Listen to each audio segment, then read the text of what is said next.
ایک بزرگ کا واقعہ ہے, کتابوں میں لکھا ہے, مجھے اس کی سند کی تحقیق نہیں ہے, بعض واقعات ثابت نہیں ہوتے, ان میں سچ کا بھی امکان ہوتا ہے, جھوٹ کا بھی, لیکن ان سے جو مضمون ثابت ہوتا ہے وہ بالکل ٹھیک ہوتا ہے.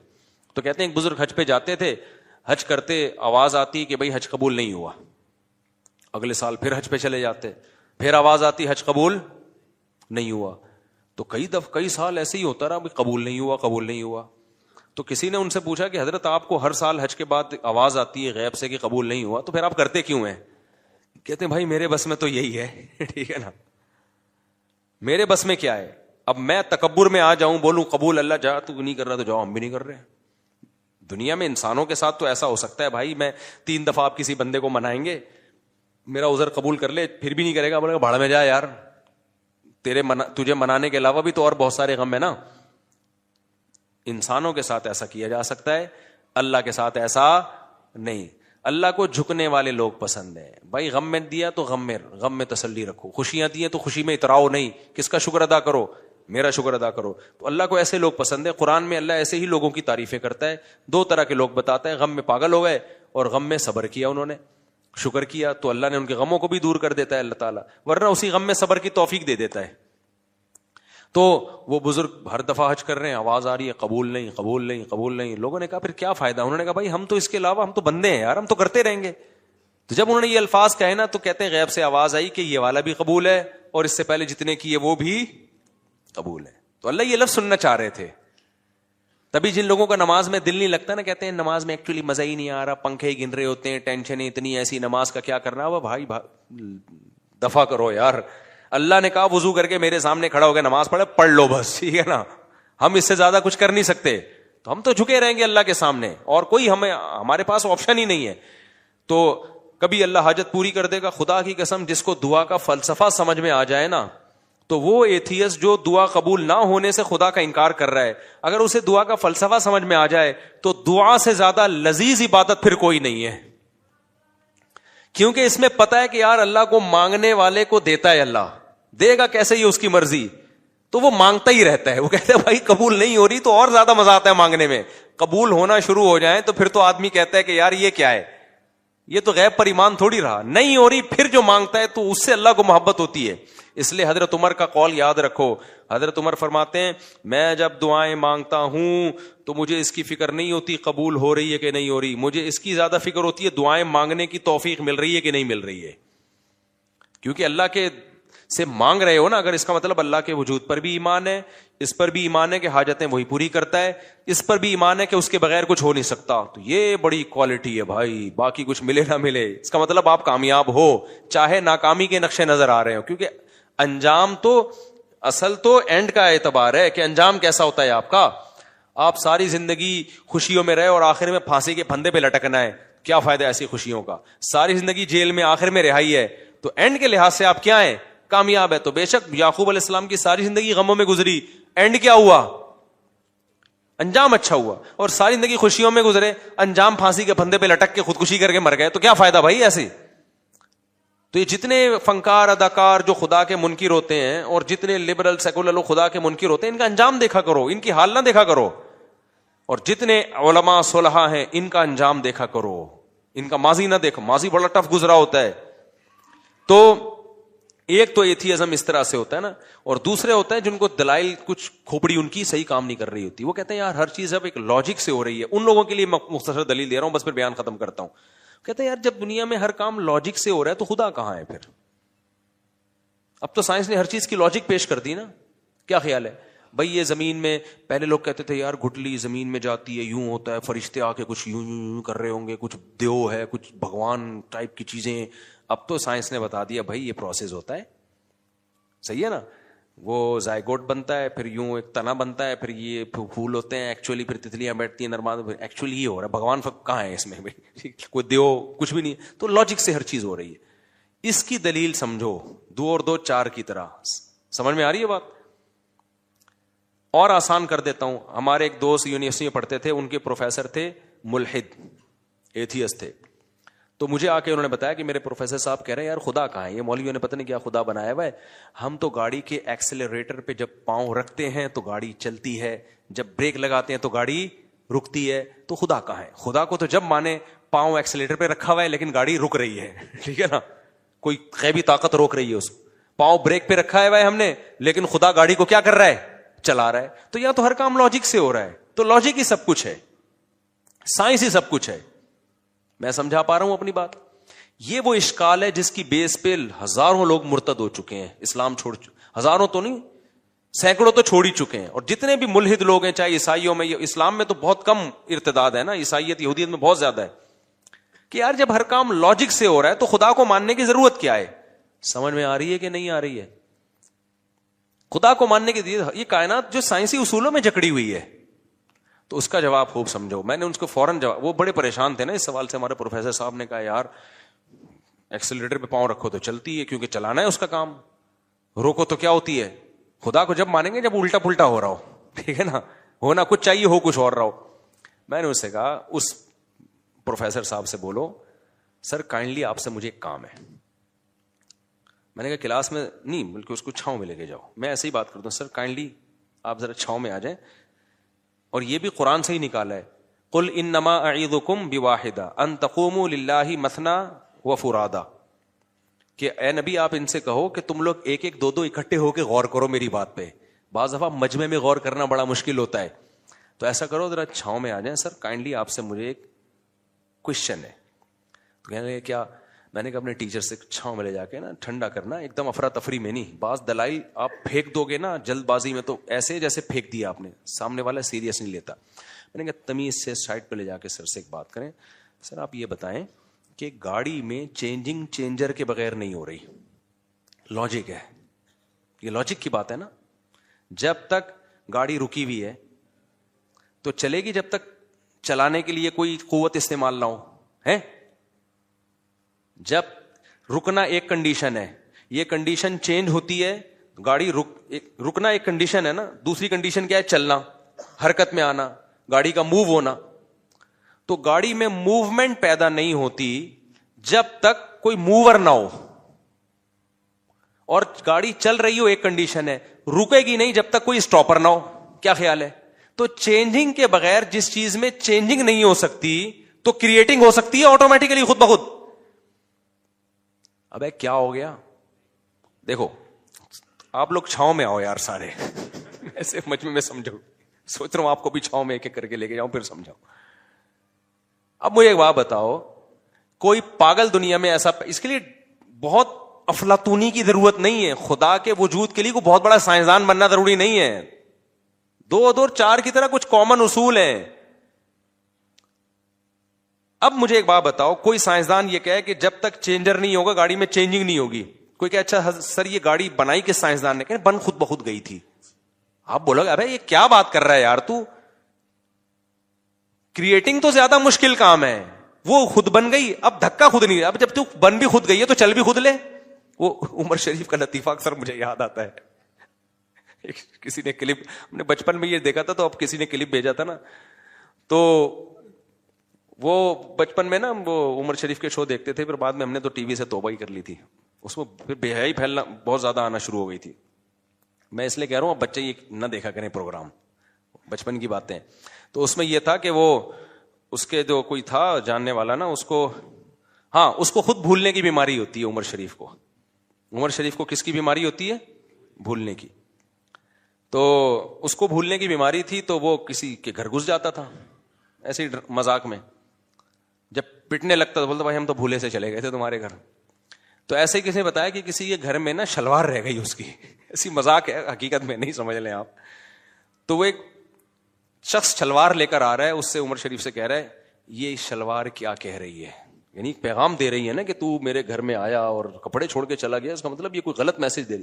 بتا یہ شلوار کیا کہہ رہی ہے، یہ پاجامہ کیا کہہ رہا ہے؟ وہ بتا رہا ہے بھائی میں نہیں ہوں، یہ غلطی سے پتہ نہیں کس کا پاجامہ ہے، مجھے کیا پتا، میں تو بھولنے کی بیماری. کہہ رہے نہیں یہ پاجامہ کیا کہہ رہا ہے؟ کہہ رہے جب سب کچھ پاجامے سے ہی پوچھ لینا پھر کیا کہہ رہا ہے. جب یہ بتا سکتا ہے تو پھر یہ کس سے پوچھ لے؟ تو پاجامے سے ہی پوچھ لے، وہ تجھے بتا دے گا کیا کہہ رہا ہے. تو ایسے ہی میرے بھائی گاڑی جو ہے، اس گاڑی سے آپ خود پوچھ لو کہ کمبخت تو چل نہیں سکتی ہے خود بخود. اگر تو آٹومیٹیکلی خود بنی ہے تو پھر چل بھی خود لینا. تو چلانے کے لیے کیوں تجھے ایک بندہ چاہیے جو انجن اسٹارٹ کر کے ایکسیلیٹر پہ پاؤں رکھے. یہ عجیب بات ہے, بنی خود بخود ہے. چلانے کے لیے بندے آئیں گے تو چل بھی خود لے, تو چلانے کے لیے کیا ضرورت ہے؟ ایسے ہی گاڑی اگر آٹومیٹیکلی خود سے نہیں بنی, کسی سائنسدان نے بنائی ہے, تو سائنسدان تو اور زیادہ عجیب چیز ہے یار, جس نے اس گاڑی کو بنا دیا. کریٹر زیادہ عجیب ہوتا ہے جو موجود ہے, یا جو بنی ہوئی چیز زیادہ عجیب ہوتی ہے؟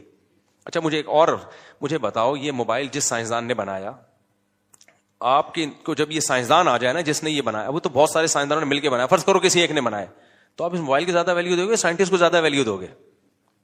سائنٹسٹ کو زیادہ ویلیو دو گے یار, یہ جو یہ بنا سکتے اور پتہ نہیں کیا کیا بنا لے یار. یہ تو گاڑی سے زیادہ ویلیو تو اس سائنسدان کی ہے جس نے گاڑی کو ایجاد کیا, تو وہ تو اور زیادہ پیچیدہ چیز ہے بھائی. کمال کی بات ہے, وہ سائنسدان ایوالو ہو کے آٹومیٹیکلی اگ کے کھڑا ہو گیا وہ, اور جو وہ چیزیں بنا رہا ہے وہ اس کریٹر کے بغیر, موجد کے بغیر بن نہیں سکتی. تو اس سے پتا چلتا ہے کہ بھائی یہ کائنات میں, ہم تو سائنس کے اس اصول کو مانتے ہیں, ان لاجیکل کام کائنات میں کچھ بھی نہیں ہے. تو ہم کہتے ہیں ان لاجیکل یہ نہیں ہے کہ کائنات کا کوئی خالق ہے, ان لاجیکل یہ کہ یہ کائنات خود بخود بنی ہے. نہیں ہے بات, میرا خیال ہے یہ کہنا کہ آٹومیٹیکلی خود بخود بن گئی, یہ ان لاجیکل بات ہے, کیونکہ کائنات میں ان لاجیکل کام نہیں ہوتا. تو یہ ان لاجیکل کیسے ہو گیا کہ جو کائنات حرکت نہیں کر سکتی تو وہ خود بن کیسے سکتی ہے؟ نیوٹن نے کہا تھا نا, جو چیز حرکت میں ہمیشہ حرکت میں رہے گی جب تک کوئی اس کو روکے گا نہیں, جو رکی بھی ہمیشہ رکی رہے گی جب تک کوئی چلائے گا نہیں. نیوٹن اگر ہوتا تو میں چھاؤں میں لے جاتا اس کو.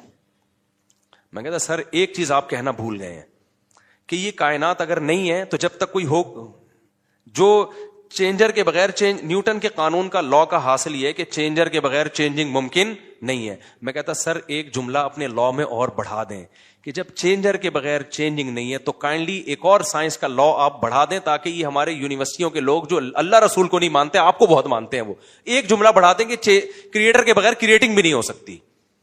تو نیوٹن نے نہیں بڑھایا کیونکہ مذہب نیوٹن کا ٹاپک نہیں تھا, لیکن قرآن نے بڑھایا ہے بار بار کہ جس کائنات میں چینجر کے بغیر چینجنگ نہیں ہو سکتی, کریٹر کے بغیر کریٹنگ کا عمل کیسے ہو گیا؟ صاف پتہ چلتا ہے, اسی لا سے پتہ چلتا ہے کہ بھئی نیوٹن کا یہ آدھا لا پڑھایا جا رہا ہے, کیونکہ آگے پڑھا دیں گے نا تو پتہ ہے نتیجہ کیا نکلے گا. کیونکہ جب کریٹر کے بغیر کریٹنگ نہیں ہو سکتی تو پھر بہت سارے مسائل کھڑے ہو جائیں گے ساری دنیا کے لیے. وہ یہ کہ پھر کریٹر ہے کون؟ یہاں سے انسان نظریں چرانا چاہتا ہے کہ کریٹر کو بیچ میں لے کر آئے تو پھر خدا کو ماننا پڑے گا, خدا کو مانا تو رسولوں کو ماننا پڑے گا, آسمانی کتابوں کو ماننا پڑے گا, پھر مذہبوں کو ماننا پڑے گا, پھر کون سا مذہب صحیح ہے کون سا غلط ہے اس کو ماننا پڑے گا. پھر جب صحیح مذہب تک پہنچیں گے تو پھر مذہب نے کیا کہا ہے, حلال کیا ہے حرام کیا ہے, زنا حلال ہے لیگل ہے اللیگل ہے, شراب لیگل ہے اللیگل ہے, یہ ساری چیزیں ماننی پڑیں گی. بالآخر آپ آ کے پھنستے چلے جاؤ گے بہت ساری پابندیوں میں. تو بہت ساری پابندیوں سے آزاد کرانے کا طریقہ یہی ہے کہ نیوٹن کے آدھے لا کو لیا جائے, آدھا لا جو نیوٹن کے لا سے مزید اخذ, نیوٹن نے تو نہیں کہا لیکن اخذ کیا جا سکتا تھا, اس پہ بحث ہی نہ کی جائے, اس کو کہا یہ ان لاجیکل ہے. دوبارہ کبھی چھاؤں میں ملیں گے تو انشاءاللہ میں دوبارہ سمجھانے کی کوشش کروں گا, ابھی اتنا ہی کافی ہے. اس لیے اللہ کا وجود دو اور یہ جو بکواس کرتے ہیں نا فضول قسم کی کہ خدا کو پھر کس نے پیدا کیا, او بھائی یہ ان لاجیکل اس کائنات کے بارے میں ہے کہ خود بخود بن جائے. خدا کو تو ہم جانتے ہی نہیں ہیں, وہ اس کائنات کا حصہ تھوڑی, وہ تو کائنات سے الگ ہے, اس کو تو ہمیں پتہ ہی نہیں. کمال کی بات ہے اس خدا کو ہمیشہ سے ماننے کے لیے تیار نہیں ہے, کہہ رہے ہیں عقل میں نہیں آ رہا, اور اس کائنات کو ہمیشہ سے ماننے کے لیے تیار ہیں جو عقل میں آ رہی ہے. وہ تو اور زیادہ بے عقلی کی بات ہے کہ یہ کائنات ہمیشہ سے ہو. سمجھتا نہیں ہے نا بات کو, جب نہیں پڑھے گا رات کو تو نہیں سمجھے گا بات کو. تو اس لیے سائنس کے چکر میں نا اپنے جہنم نہ خریدو میرے بھائی, سائنس کو خدا نہ بنا لو. جتنی ہے سائنس اتنی رہنے دو اس کو, ٹھیک ہے نا, کہتے ہیں سائنس میں ہے تو جتنی ہے اتنی رہنے دو. تو یہ نہیں ہو سکتا, امپاسبل ہے یہ خود بخود دھماکے اور سورج چاند ستارے اور انسان اور یہ وسیم بھائی کلیم بھائی.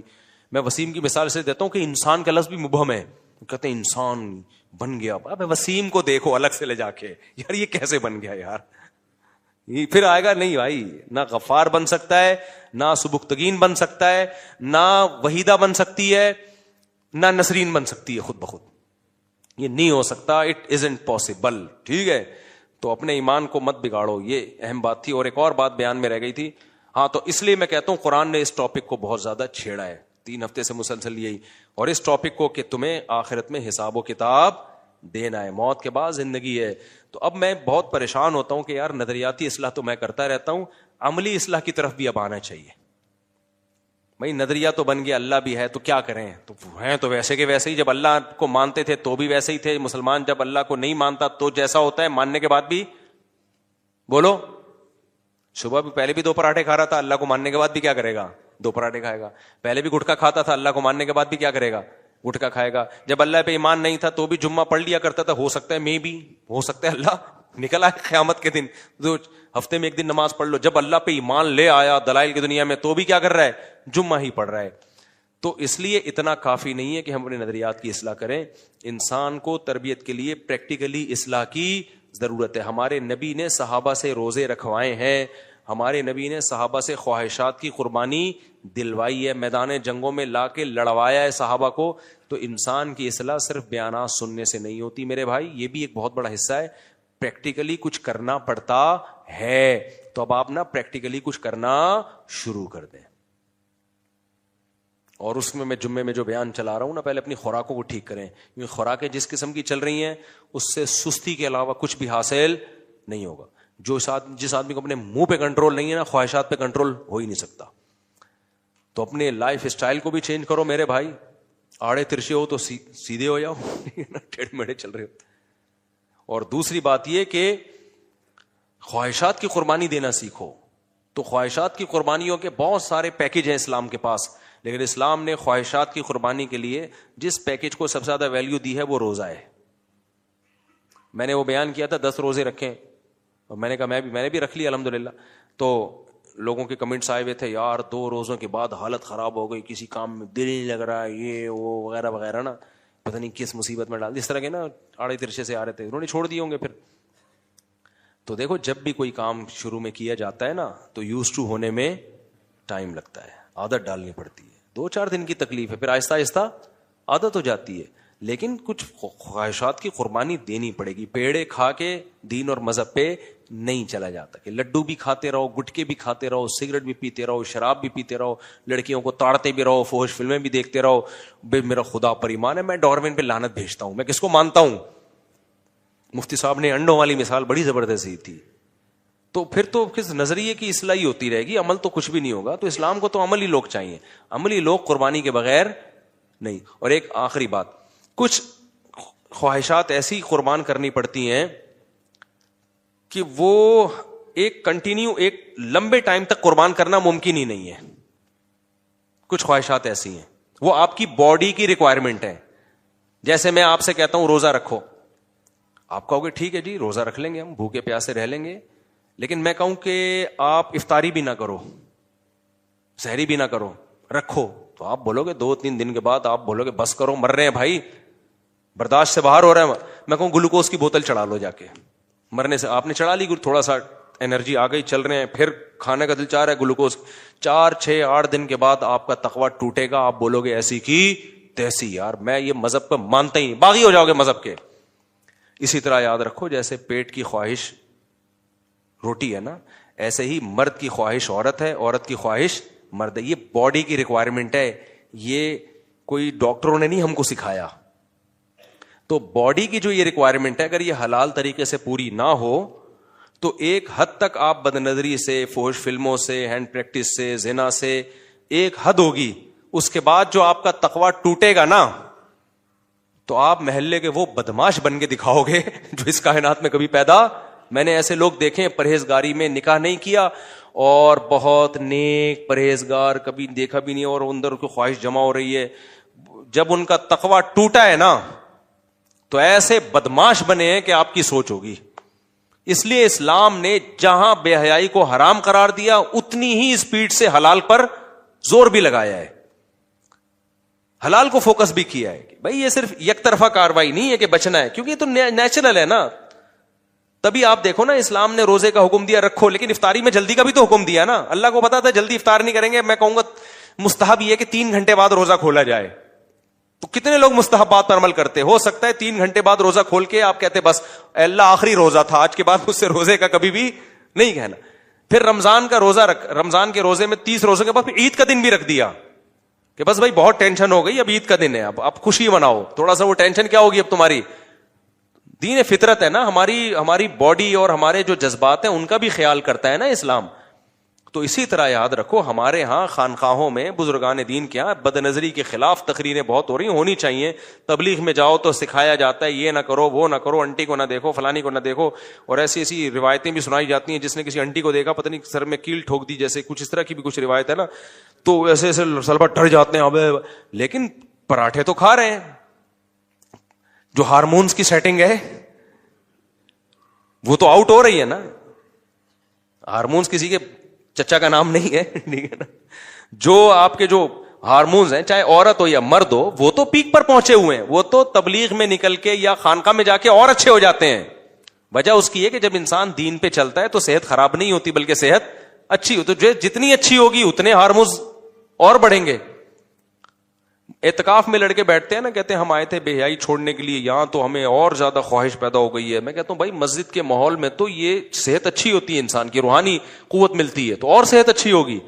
تبلیغ میں نکل کے اور صحت اچھی ہوگی, جتنا دین پہ آؤ گے اور صحت اچھی ہوگی. تو یہ جذبات کم نہیں ہوں گے, بلکہ یہ دنیا دار لوگ ہیں ان میں جذبات نہیں ہوتے. ہارمون وارمونز ان کے, یہ تو میڈیسن کھا کھا کے تو ان کے تھوڑے بہت 2-4 ہارمونز پیدا ہوتے ہیں جس سے یہ فوراً فائدہ اٹھا لیتے ہیں کہیں یہ بھی نہ غائب ہو جائے. اصل تو صحت ہوتی دیندار لوگوں میں ہے, روزہ رکھنے والوں میں, نماز پڑھنے والوں میں, تہجد گزاروں میں ہوتی ہے. تو اب ان کا ہمارے ہاں حل یہ بتایا جاتا ہے کہ نظر کی حفاظت اور فحش فلمیں چھوڑ دو, 100% چھوڑو, لیکن فوراً اس کا آلٹرنیٹ تلاش کرو. آپ صبح سحری کے وقت جب روزہ رکھتے ہو نا, دوپہر سے ہی افطاری کی تیاری شروع کر دیتے ہو کہ بھائی مغرب کے بعد روزہ ختم ہوگا تو پہلے سے پتا ہو کیا پکانا ہے. ایسا تھوڑی ہے افطاری کا ٹائم آ گیا آپ سوچ رہے ہیں ابے کچھ انتظام تو ہے ہی نہیں. تو فحش فلمیں بھی چھوڑو بھائی, اور یہ سارے الٹے کام چھوڑو, لیکن فوراً پہلے نکاح کا انتظام کرو. اور اس میں جو رکاوٹیں آئی ہیں لات مار کے اڑا دو ان رکاوٹوں کو. ایسی کی تیسی, یہ لفظ سیکھ لو, ایسی کی تیسی بہت زبردست لفظ ہے. کوئی کسی کا باپ نہیں روک سکتا یار, تو کرو نکاح. کوئی کسی کا باپ میں طاقت ہی نہیں ہمیں روک کے دکھائے. تو یہ اس میں آپ کو جب تک کانفیڈنس پیدا نہیں ہوگا تو گندگیوں میں گھسے رہو گے, اور اتنا اندر گھس جاؤ گے کہ نکاح کے بعد پھر یہ گندگیاں نہیں چھوٹتی. ہم ایسے لوگوں کو جانتے ہیں زنا کے عادی ہو گئے, شادی کے بعد کہتے ہیں زنا نہیں چھوٹتا ہم سے. ان کی فیملی لائف بہت خراب ہو جاتی ہے, برباد ہو جاتی ہے. تو اس پیک پہ پہنچنے سے پہلے کر لو نا. تو میں یہ کہہ رہا ہوں نظریات کی اصلاح کے ساتھ ساتھ تھوڑا عملی اصلاح بھی کرنا شروع کر دیں. نماز چھوٹتی ہے, جرمانہ لگائیں اپنے اوپر. اپنے آپ کو ایسے ڈھیلا نہ چھوڑیں کہ بھائی چلو کل سے میں فجر پڑھوں گا. کل تو آئے گی نہیں کبھی. آپ ابھی لکھو بھائی کل اگر فجر کا ناغہ ہوا تو ناشتہ ختم. کچھ تو سزا دو نا. 3 دن ہو سکتا ہے ناشتہ بھی نہ کرو, فجر بھی نہ پڑے, شیطان کہے گا تیرا ناشتہ تو ہو نہیں رہا, فجر بھی گئی ناشتہ بھی گیا تو چل ناشتہ شروع کر دے. نہ بھائی اس سزا پہ قائم رہوں گا. ناشتہ اسی دن ہوگا جس دن فجر پڑھوں گا. فجر گئی تو ناشتہ دوپہر 1 بجے سے پہلے کچھ کھانا ہی نہیں ہے.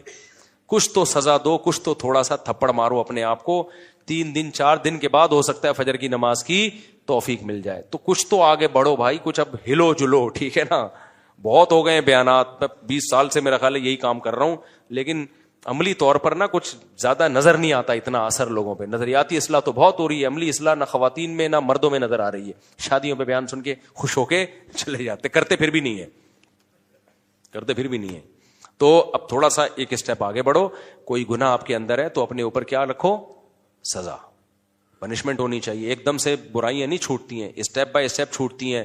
ایک دم سے کوئی کروڑ پتی نہیں بن جاتا, اور جو ایک دم سے کروڑ پتی بنتے ہیں نا ان کا دماغ ویسے بھی آؤٹ ہو جاتا ہے. ہمارے دوست نے مسقط میں بڑا اچھا شعر سنایا, کسی انڈین شاعرہ کا شعر ہے کہ جو خاندانی رئیس ہوتے ہیں مزاج رکھتے ہیں نرم اپنا. ہو سکتا ہے شعر میں آگے پیچھے کر دوں.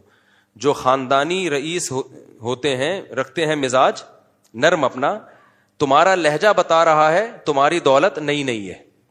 ایک دم سے کروڑ پتی بنتا ہے نا, اس کو اوپر سے میٹر شارٹ ہو جاتا ہے, پھر وہ غریبوں کو گالیاں دینا شروع کر دی. اس کی علامت ہوتی ہے نیا پیسہ آیا ہے. خاندانی رئیس نہیں ہے. جو خاندانی ہوتے ہیں وہ غریبوں کو کی توہین نہیں کرتے. تو ایک دم سے نہ پیسہ آتا ہے لوگوں کے پاس. بہت ہی کچھ لوگ ہوتے ہیں جن کے پاس اچانک آئے تو کھوپڑی آؤٹ ہوتی ہے, تو ایک دم سے یو ٹرن لے کے انسان نیک بھی نہیں بن جاتا. کوشش تو یو ٹرن لینے کی کرے لیکن جھٹکے لگیں گے اس میں. ایسا نہ ہو کہ آپ کہیں میں ایک دم سے نہیں, میں تھوڑا تھوڑا ہی بنوں گا, پھر تو بنو گے ہی نہیں.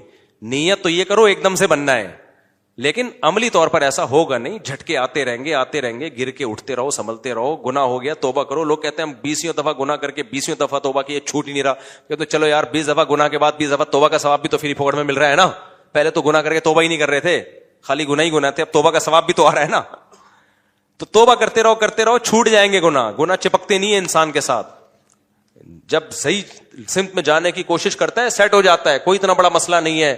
ہلکا لو اس کو, بہت زیادہ ہلکا اس سینس میں کہ مشکل نہیں ہے, لیکن جرمانہ لگاؤ اپنے اوپر, کوئی سزا دو اپنے آپ کو. جب گناہ ہوگا تھوڑی سی سزا اپنے آپ کو چپت لگانی پڑے گی, اور پھر بے شک ہو جائے پھر دوبارہ چپت لگا دو, پھر ہو جائے پھر. جب میں گارنٹی سے کہتا ہوں جو اپنے آپ کو سزا دے گا نا اس سے گناہ چھوٹیں گے.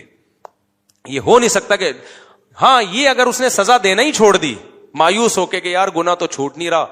ایک آدمی کو عادت تھی برے کام کی, میں نے اس سے کہا جب یہ برا کام ہو 10 رکعت نفل پڑھو کھانا کھانے سے پہلے, کیونکہ ایسا نا پوری زندگی میں جب چاہو 10 رکعت نفل پڑھ لو, ایسا نہیں ہو. میں نے بولا کہ عشاء کا کھانا اس وقت تک نہیں کھاؤ گے جب تک 10 رکعت نفل نہ پڑھ لو, اور دوبارہ گناہ ہونے سے پہلے نہ پڑھ لو. تو وہ گناہ کرتا, 10 رکعت نفل پڑھتا, پھر گناہ کرتا, پھر 10 رکعت نفل پڑھتا, پھر گناہ کرتا. مجھے کہہ رہا ہے یار یہ تو میں نے کہا دیکھو کمی آئے گی, ایسا نہیں ہوگا جتنی دفعہ پہلے کرتے تھے اتنی دفعہ ہو رہا ہے, اس میں کچھ کمی آئی. کہہ رہے ہاں پہلے اگر یہ 6 دفعہ گناہ ہو رہا تو اب 4 دفعہ ہو گیا ہے. میں نے کوئی بات نہیں, کنٹینیو اسی کو چلاؤ. 4 سے 3 پہ آؤ گے, 3 سے 2 پہ آؤ گے, 2 سے 1 پہ آؤ گے, پھر ہو سکتا ہے مہینے میں ایک دفعہ ہو. شیطان کہے گا یار چھوٹا تو اب بھی نہیں نا, مہینے میں 1 دفعہ تو ہو ہی رہا ہے نا. تو شیطان کو بولو کہ بھائی جب اتنی دفعہ ہو رہا تھا اب مہینے میں 1 بار پہ آ گیا ہوں, اس کا مطلب کمی آ رہی ہے, انشاءاللہ 2 مہینے میں 1 بار پہ آئے گا. اور جب ایک دفعہ سمت صحیح ہو جائے نا, ٹریک صحیح ہو جائے تو منزل تک اللہ پہنچا ہی دیتا ہے. اور ویسے بھی بھائی حضرت مفتی تقی صاحب کا بڑا پیارا شعر ہے کہ وہ بڑا زبردست شعر ہے نا کہ یہاں تو عین منزل ہے تھکن سے چور ہو جانا, قدم ہو راہ الفت میں تو منزل کی ہوس کیسی. بڑا پیارا شعر ہے حضرت کا. راہ الفت میں یعنی محبت کی راہ میں جب آپ نے قدم چلا لیے نا تو پھر ہمیں منزل نہیں چاہیے, ہمیں وہ چلنا ہی اچھا لگتا ہے. قدم ہو راہ الفت میں تو منزل کی ہوس کیسی, یہاں تو عین منزل ہے تھکن سے چور ہو جانا. منزل پہ پہنچنے کے جو راستہ ہے نا اسی میں تھک ہار کے بیٹھ جانا, یہی منزل ہے. تو جب آپ اللہ کی طرف چل پڑے نا تو بے شک گناہ نہیں بھی چھوٹنے, ٹریک سیدھا ہو گیا نا. تو بس ٹریک سیدھا ہونے کا مطلب اللہ کی رخ تو اللہ کی طرف ہو گیا نا بھائی, تو بس اللہ اسی کو قبول کر لے گا. ہمیں تو اللہ کو راضی کرنا ہے نا. اللہ کہتا ہے بھائی تو گناہوں کے ہاتھوں ہتھیار نہیں ڈالے, کوشش میں لگا رہا, تو اللہ ہو سکتا ہے اسی کو قبول کر لے کہ چل بھائی تو نے کوشش تو کی ہے نا, چل جا جانا. ہمارا مقصد تو اللہ کی رضا ہے نا. تو ہم اسی راستے میں ہی تھک کے چور ہو کے مر جائیں تو کوئی بات نہیں. ہم اللہ سے قبر میں کہہ سکتے ہیں اللہ اپنی کوشش میں لگا ہوا تھا, آخری سٹا میں نے ہفتے کے دن لگایا تھا, اتوار کو میری موت ہو گئی, میرا پلان یہ تھا کہ یہ ہفتے والا سٹا بھی میں نے چھوڑنا ہے. مہلت ہی نہیں دی, تو نے اٹھا لیا. تو ہو سکتا ہے اللہ کہ چل بھائی تو پہلے مہینے میں 6 سٹے لگاتا تھا, تو نے اس دن مہینے میں 1 سٹا لگایا اور تو مر گیا, تو ٹھیک ہے تو گناہ چھوڑ کے تو نہیں آیا لیکن تیرا ٹریک صحیح تھا. ہو سکتا ہے تو اللہ تعالیٰ تو امید ہے بخش دے گا کہ چلو یار صحیح ٹریک پہ آ تو گئے نا. لیکن اگر آپ نے ہتھیار ڈال دی اور آپ نے کہا مجھ سے نہیں ہو رہا, تو اللہ کہے گا انلزمکموہا وانتم لہا کارہون. قرآن میں اللہ کہتا ہے تم چاہتے ہو کہ جنت میں نہ جاؤ اور تمہیں زبردستی کھسیٹ کے لے جائے. ایسا نہیں ہوگا بھائی. جس نے گناہ پہ ہتھیار ڈال کے کمپرومائز کر لیا اٹ مینز اس نے جہنم کو کمپرومائز کر لیا ہے. تو جب آپ جہنم سے نہیں ڈرتے ہو تو اللہ بچائے گا ان لوگوں کو جو جہنم سے ڈرتے ہیں. سمجھ میں آ رہی ہے کہ نہیں آ رہی؟